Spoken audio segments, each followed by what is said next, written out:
Magandang araw sa inyo mga kaibigan. Itong ating almusalita sa araw na ito, August 15. Ang ebanghelyo natin ay Luke 1:39 to 56.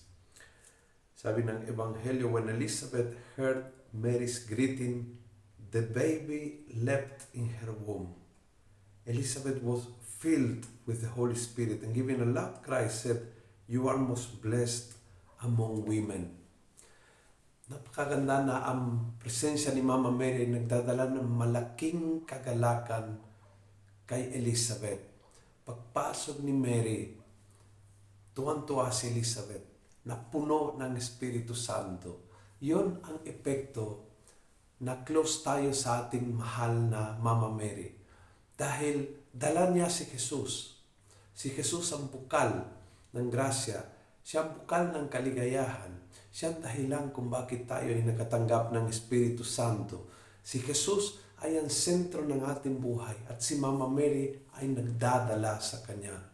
Kaya bilang mga Katoliko, isa sa pinakamalaking biyaya ng buhay natin ay ang biyaya ni Mama Mary sa ating buhay.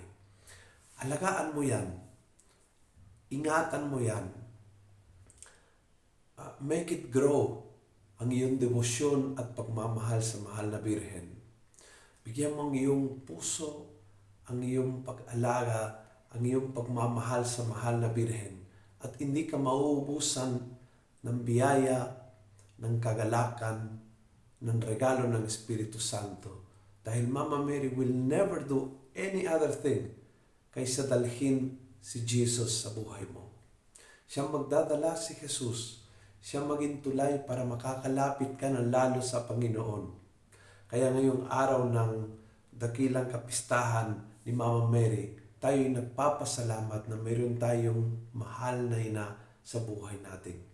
Dahil tayo din pag lumalapit kay Maria, tuwan-tuwa tayo, napupuno ng grasya, natanggap ang Espiritu Santo, and everything ay dahil si Jesus ay laging kasama ng kanyang mahal na ina.